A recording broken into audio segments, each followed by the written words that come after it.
को ये पैगाम दुनिया है अजब चीज कभी सुबह कभी शाम दुनिया है अजब चीज कभी सुबह कभी शाम दुनिया में हो दुनिया का तलबगार नहीं हो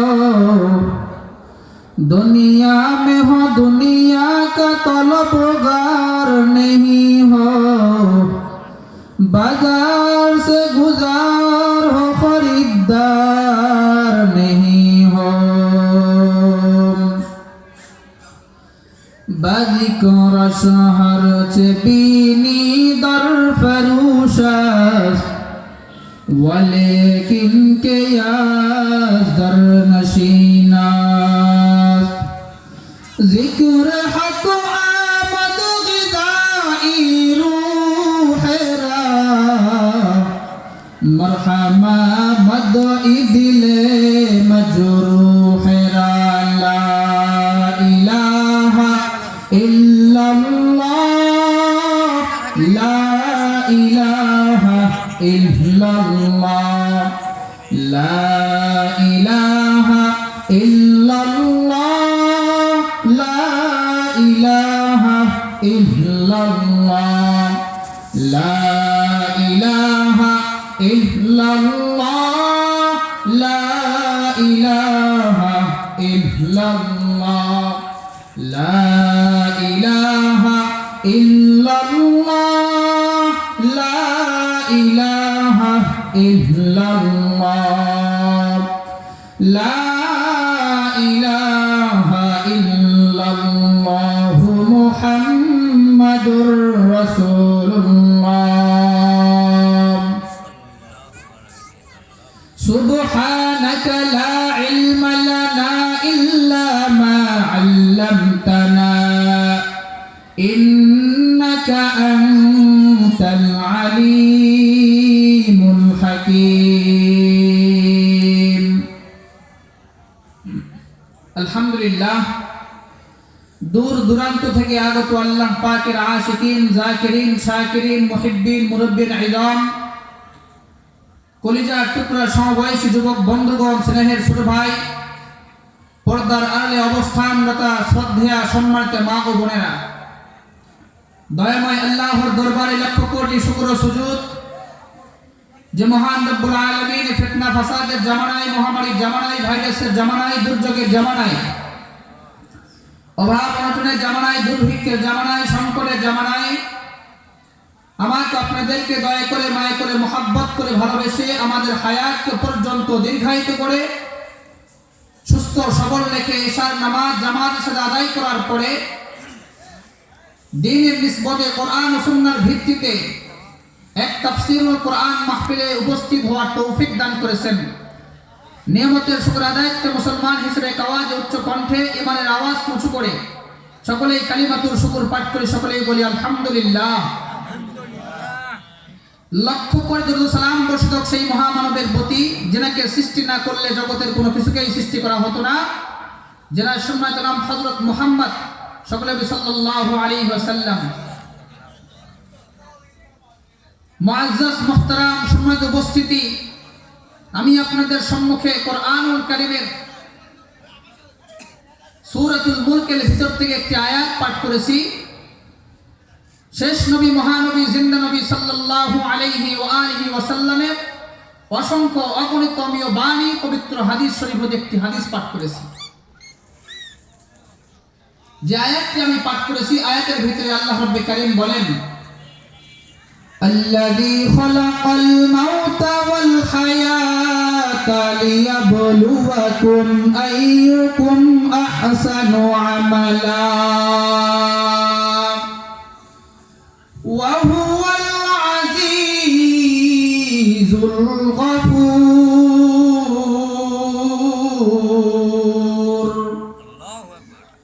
কুরআনুল কারীমের বিভিন্ন জায়গায় আল্লাহ পাক নিজের পরিচয়কে বিভিন্নভাবে ব্যক্ত করেছেন এই আয়াতের ভিতরেও আল্লাহ পাক নিজের পরিচয় ব্যক্ত করতেছেন আল্লাহ পাক ওই সত্তার নাম আল্লাযী খালাকাল মাউতা করেছেন, ওয়াল হায়াতা, যেই সত্তা হায়াতকে সৃষ্টি করেছেন, অর্থাৎ আল্লাহ চাইলে কোনো জীবিত মানুষকে মেরে ফেলতে পারেন, আবার কোনো মৃত মানুষকে আল্লাহ পাক চাইলে জীবিত করতে পারেন। লিয়াবলুয়াকুম আইয়ুকুম আহসানু আমালা, আর আল্লাহ পাক মানুষকে জীবন দান করেন, আবার জীবিত মানুষকে মৃত করেন। এর পিছনে একটাই কারণ, যাতে করে উনি যাচাই করতে পারেন, নিরীক্ষণ করতে পারেন, নির্ধারণ করতে পারেন এই দুনিয়ার ভিতরে সূচনা লগ্ন থেকে নিয়ে কিয়ামত পর্যন্ত যত মানুষ আসবে, এই মানুষগুলোর ভিতরে কোন বান্দা ভালো আমল করে। ভালো আমল, আল্লাহ পাক বলছেন আহসানু আমালা। এখানে একটা প্রসিদ্ধ তাফসীর আছে, আল্লাহ পাক আহসান শব্দ বলেছেন, আকসারু বলেন নাই। আকসার মানে হলো বেশি। আল্লাহ বেশিকে নয়, ভালোকে চান।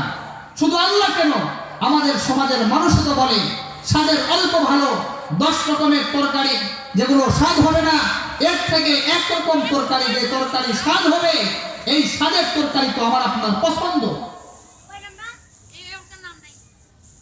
বেশি আমলের থেকে আল্লাহ পাকের কাছে ভালো আমলের বড় দাম। তার কারণ আমাদের নবী মুহাম্মদুর রাসূলুল্লাহ সাল্লাল্লাহু আলাইহি ওয়াসাল্লাম সাহাবায়ে কিরামদেরকে নিয়ে বয়ান করতেছিলেন। ওই সময় আমাদের নবী বলেন, ও সাহাবায়ে কিরাম, তোমরা শুনে রাখো, আজ থেকে নিয়ে কিয়ামত পর্যন্ত কোন মানুষ তার আমল দিয়ে জান্নাত পাবে না। এক সাহাবী দাঁড়ায় বলেন, নবী, আমরা না হয় আমাদের আমল দিয়ে জান্নাত পেলাম না, আপনি নবীর কি অবস্থা হবে এটা আমরা জানতে চাই। নবী, আপনিও কি আপনার আমল দিয়ে জান্নাত পাবেন না?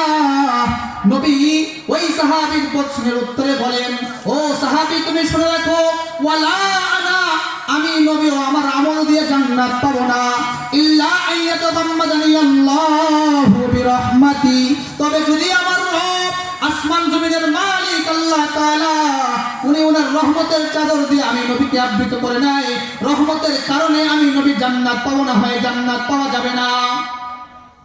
নবী বলতেছেন, দুনিয়ার কোন মানুষ তার আমল দিয়ে জান্নাত পাবে না, কোন মানুষ তার আমল দিয়ে জান্নাত পাবে না। অথচ শামাইলে তিরমিজি হাদিসের কিতাব, এই হাদিসের কিতাবের মধ্যে হাদিস আসছে, রাসূলের স্ত্রী আম্মা জান আয়েশা রাদিয়াল্লাহু তাআলা আনহা বর্ণনা করেন, আমাদের আম্মা জান আয়েশা রাদিয়াল্লাহু তাআলা আনহা বর্ণনা করেন, আমাদের নবী মুহাম্মদুর রাসূলুল্লাহ সাল্লাল্লাহু আলাইহি ওয়াসাল্লাম রাতের বেলা জাগ্রত থেকে এ পরিমাণ দাঁড়ায় তাহাজ্জুদের নামাজ আদায় করতেন। আম্মা জান আয়েশা রাদিয়াল্লাহু তাআলা আনহা বলেন, রাসূল তো দিনের সূচনা লগ্ন থেকে নিয়ে ফজরের নামাজ আদায় করার পর থেকে নিয়ে মানুষের দাঁড়ে গিয়ে কালেমার দাওয়াত দেয়। পুরা মক্কা মদিনার মানুষ তো রাসূলের দাওয়াতে ইসলাম গ্রহণ করেছে। এই রাসূল যখন ঘরের ভিতরে আসেন, ঈশার নামাজ পড়ে যখন আমরা ঘুমায় যাই, ওই সময় রাসূল দাঁড়ায় তাহাজ্জুদের নামাজ আদায় করেন। এই পরিমাণ দাঁড়ায় নামাজ আদায় করেন। আম্মা জান আয়েশা রাদিয়াল্লাহু তাআলা আনহা বর্ণনা করতেছেন, হাত্তা আমাদের নবীর পা মোবারক খুলে যেত। চিন্তা করেন ভাই, কতক্ষণ পর্যন্ত দাঁড়ায় থাকলে পা খুলে যায়? অনেক শ্রমিককে এমন আছে দিনে 10 ঘন্টা পর্যন্ত দাঁড়ায় থাকে কিন্তু তার পা খুলে না। অনেক শ্রমিককে এমন আছে দিনে 15 ঘন্টা পর্যন্ত দাঁড়ায় থাকে কিন্তু তার পা খুলে যায় না। আমরা যখন 20 ঘন্টা লাগাতার সফর করি আমাদের পা খুলে যায় না। রাসূল এ পরিমাণ দাঁড়ায় প্রত্যেকদিন তাহাজ্জুদের নামাজ পড়তেন। আম্মা জান আয়েশা বলতেছেন, আমাদের নবী এ পর্যন্ত দাঁড়ায় থেকে নামাজ আদায় করতেন, প্রত্যেক দিন দাঁড়ায় নামাজ আদায় করতেন। এ পরিমাণ দাঁড়ায় থাকতেন যে রাসূলের পা মোবারক খুলে যেত। এই রাসূল বলতেছে, আমি নবী এই আমার আমল দিয়ে জান্নাত পাবো না। কেন? আমাদের নবী বলেন যে কোন বান্দা তার আমল দিয়ে জান্নাত পাবে না। সাহাবী দাঁড়ায় প্রশ্ন করছেন, নবী আপনিও কি আপনার আমল দিয়ে জান্নাত পাবেন না? নবী ওই সাহাবীর প্রশ্নের উত্তরে বলেন, না সাহাবী, আমিও পাবো না, ইল্লা আইয়াতাগাম্মাদানি আল্লাহু বিরহমাতি, তবে যদি আমার রব, আমার মালিক, আসমান জমিনের মালিক আল্লাহ তাআলা, উনি ওনার রহমতের চাদর দিয়ে আমি নবীকে আবৃত করে নাই, আমি নবী ওই রহমতের কারণে জান্নাত পাবো, না হয়তো আমি নবী আমার আমল দিয়ে জান্নাত পাবো না। আমল দিয়ে জান্নাত পাওয়া সম্ভব নয়, আমল দিয়ে জান্নাত পাওয়া সম্ভব নয়। অথচ আল্লাহ পাক কোরআনের ভিতরে বললেন যে আমি মানুষকে সৃষ্টি করেছি, আমি মানুষকে জীবন দান করেছি, আমি মানুষকে মৃত করি, এর একটাই কারণ আমি বান্দার ভালো আমলকে দেখতে চাই। প্রশ্ন হয়ে যায় যে আল্লাহ জান্নাত দিবেন না, আমল দিয়ে জান্নাত পাওয়া যাবে না? নবী বলতেছেন আমল দিয়ে জান্নাত পাওয়া যায় না, জান্নাত পাওয়া যায় আল্লাহ পাকের রহমত দ্বারা। আবার আল্লাহ পাক বললেন যে আমি মানুষকে সৃষ্টি করেছি ভালো আমলের জন্য।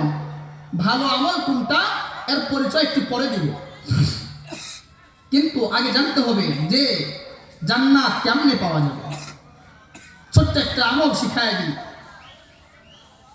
আল্লাহ পাক কোরআনের আয়াতের ভিতরে বলেন ফামান কানা ইয়ারজু লিকা রাব্বিহি ফালইআমাল আমালান সালিহা ওয়ালা ইউশরিক বিইবাদাতি রাব্বিহি আহাদা।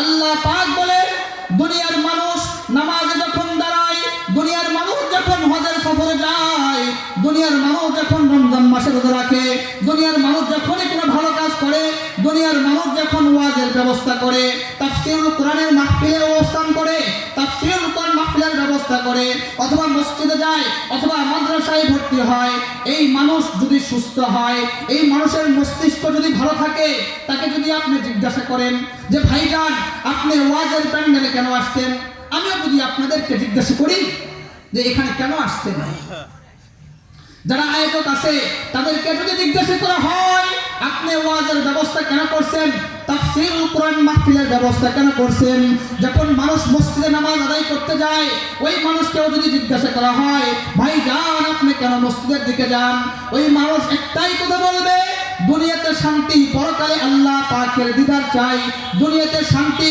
পরকালে আল্লাহ পাকের জান্নাত চাই। এই জান্নাতের আশায় দুনিয়াতে মানুষ কষ্ট করে, দিনের কাজগুলো মানুষ দুনিয়াতে করে, ইসলামের কাজগুলো মানুষ দুনিয়াতে করে, তার একটাই কারণ মানুষ জান্নাত চাই, জান্নাত চাই, জান্নাত চাই। আল্লাহ পাক এই আয়াতের ভিতরে বললেন যেই মানুষ আমি আল্লাহ পাকের সাথে মুলাকাত করতে চাই, আমি আল্লাহর বানানো জান্নাতে যেতে চাই, তার জন্য আমি দুটো আমল শিখায় দিচ্ছি। যদি মানুষ এই দুই আমলটা করে তাহলে ওই বান্দা মরণের পরে, ইন্তেকালের পরে আমি আল্লাহ পাকের সাথে তার মুলাকাত হবে। সকলে বলেন সুবহানাল্লাহ, আরো জোরে পড়েন সুবহানাল্লাহ। তার কারণ আল্লাহ পাক জান্নাতে বিভিন্ন রকমের নাজ ও নিয়ামত দান করবেন। এর ভিতরে রাসূল বলেন অনেক নাজ ও নিয়ামত থাকবে পরকালে। সবচাইতে গুরুত্বপূর্ণ, সবচাইতে মূল্যবান, সবচাইতে আকর্ষণীয় পুরস্কার থাকবে আসমান জমিনের মালিকের দিদার, আল্লাহ পাকের সাক্ষাৎ। আল্লাহ পাকের সাক্ষাৎ যখন বান্দা পেয়ে যাবে তখন জান্নাতের অন্য নাজ ও নিয়ামতের কথা বান্দা ভুলে যাবে। বান্দা যখন আল্লাহ পাকের দিদার পাবে, আল্লাহ পাকের সাক্ষাৎ পাবে, তখন বান্দা জান্নাতের অন্য সব নাজ ও নিয়ামতের কথা ভুলে যাবে। আবার আল্লাহ পাক বলতেছেন দুনিয়ার মানুষ ওয়াজের ব্যবস্থা করে, তাফসীরুল কোরআন মাহফিলের ব্যবস্থা করে, একটাই কারণ পরকালে আমি আল্লাহ পাকের মুলাকাত চাই। দুনিয়ায় মানুষ মসজিদে নামাজ আদায় করতে যায়, একটাই কারণ ওই বান্দা মরণের পরে আমি আল্লাহ পাকের মুলাকাত চাই। দুনিয়াতে মানুষ নামাজে দাঁড়ায়, মানুষ নামাজ আদায় করে, একটাই কারণ ওই বান্দা আমি আল্লাহ পাকের জান্নাতে যেতে চাই, আমি আল্লাহ পাকের জান্নাতে যেতে চাই। আল্লাহ পাক বললেন যেই মানুষ আমি আল্লাহ পাকের মুলাকাত চাই তার জন্য দুটো আমল আমি শিখায় দিচ্ছি। এক নম্বর হলো আমলে সালেহ করতে হবে। আল্লাহ পাক বলেন ফামাইয়া, আল্লাহ পাক আয়াতের ভিতরে বললেন ফামান কানা ইয়ারজু লিকা রাব্বিহি ফালইআমাল আমালান সালিহা ওয়ালা ইউশরিক বিইবাদাতি রাব্বিহি আহাদা, যে বান্দা চায় মরণের পরে আল্লাহ পাকের সাক্ষাৎ করবে, যে বান্দা চায় মরণের পরে আল্লাহ পাকের বানানো জান্নাতে যাবে, তার জন্য দুটো আমল। এক নম্বর আমল হলো যতদিন পর্যন্ত বান্দার নিঃশ্বাস থাকবে, যতদিন পর্যন্ত বান্দা জীবিত থাকবে, সে যেন আমলে সালেহ করে। দ্বিতীয় নম্বর আমলের কথা আল্লাহ পাক বললেন, ওই বান্দা যেন পশ্চিমকালেও আল্লাহ পাকের সাথে কাউকে শরীক না করে।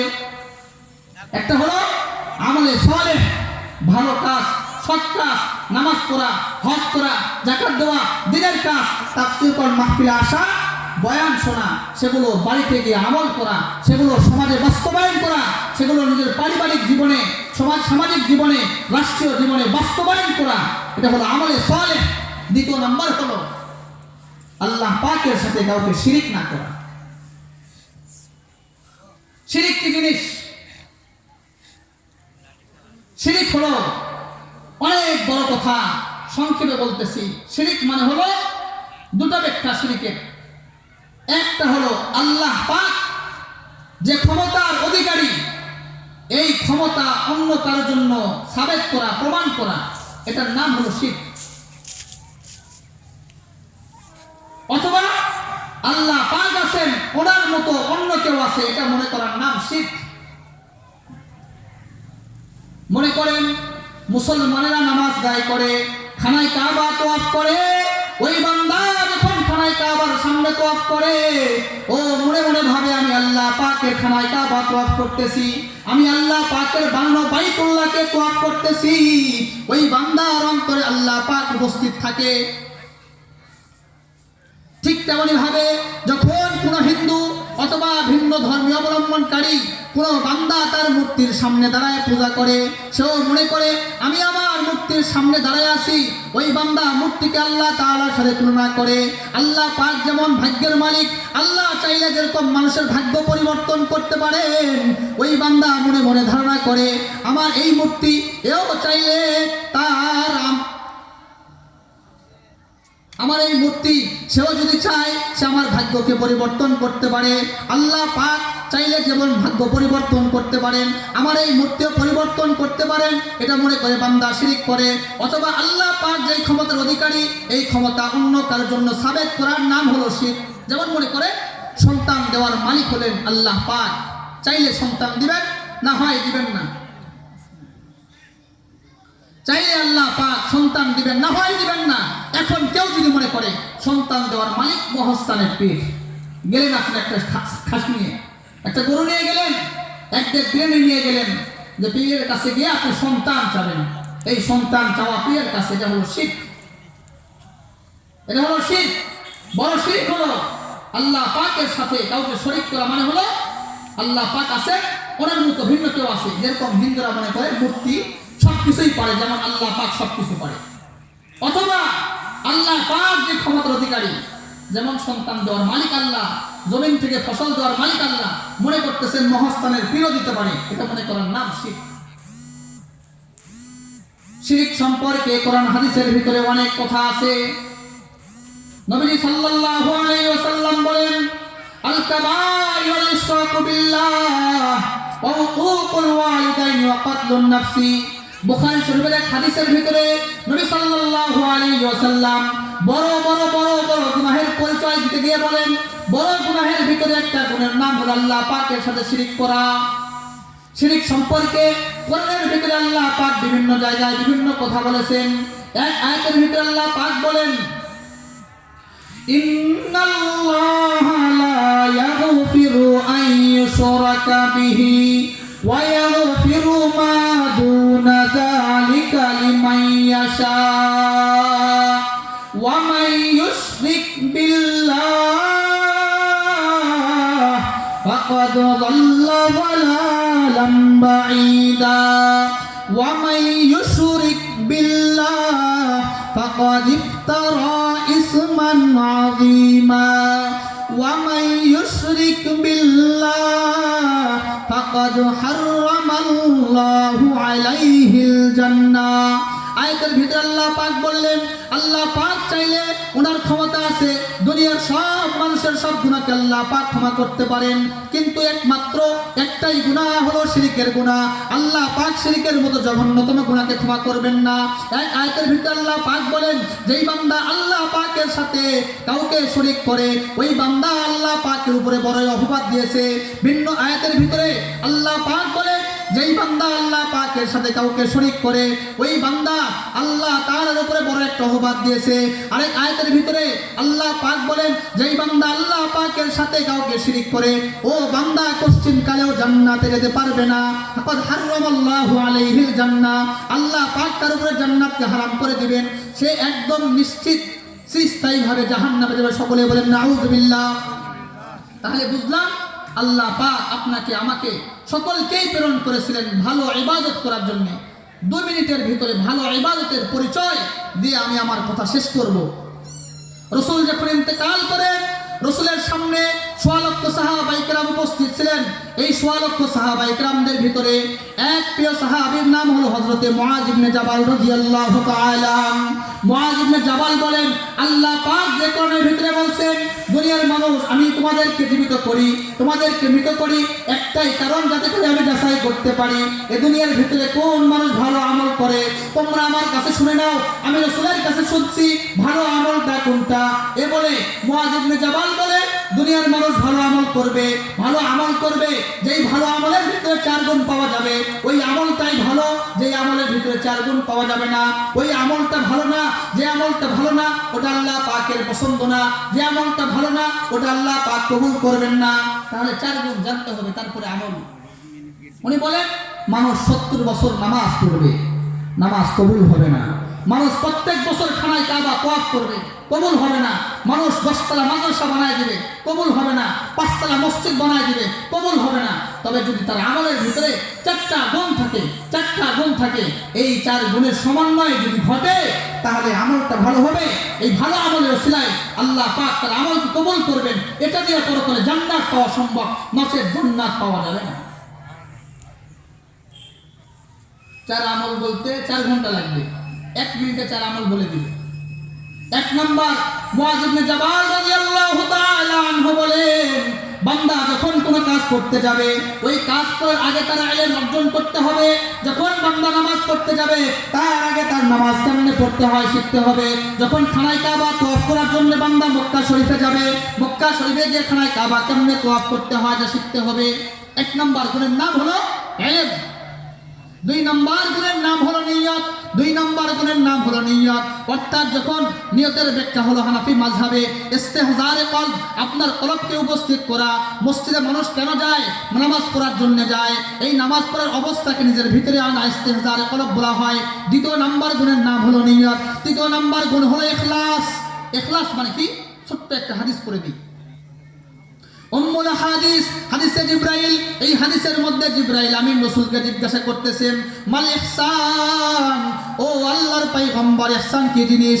আল্লাহর নবী বলেন, আনতা আবুদাল্লাহ কান্নাকা তারাহু ফাইন লাম তাকুন তারাহু ফাইন্নাহু ইয়ারাক। ভাই জিবরাইল, যখন তুমি কোনো ইবাদতের ভিতরে দাঁড়াইবা, যখন তুমি নামাজ পড়ার জন্য দাঁড়াইবা, যখন তুমি খানায় কাবা তওয়াফ করতে যাবা, অথবা যখন কোনো নেক কাজ করার জন্য যাবা, তুমি তোমার অন্তরের ভিতরে এমন হালতকে নিয়ে আসবা যেন তুমি তোমার চোখে আল্লাহ পাককে দেখতে পাও।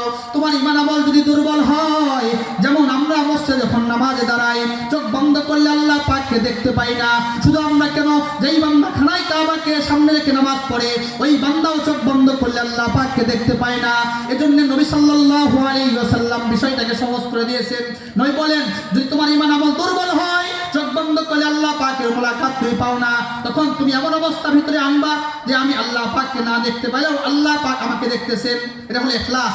4 নম্বর গুণ হলো যে আল্লাহ পাক যে ইবাদত করতে বলছেন, ইবাদত করার পরে আল্লাহ পাকের কাছে দোয়া করা। আমি সহ আপনাদের সকলকেই, এই সমস্ত মানুষদেরকে, পুরা দুনিয়ার মানুষকে আল্লাহ পাক ইখলাস যুক্ত, এই 4 আমল যুক্ত, 4 গুণ যুক্ত ইবাদত করার তৌফিক দান করুন। এই ইবাদত করে দুনিয়াতে জান্নাত, পরকালে দুনিয়াতে শান্তি, পরকালে জান্নাত পাওয়ার তৌফিক দান করুন। সকলে বলেন আমিন। ওয়া আখিরু দাওয়ানা আলহামদুলিল্লাহি রাব্বিল আলামিন। আসসালামু আলাইকুম ওয়া রাহমাতুল্লাহ।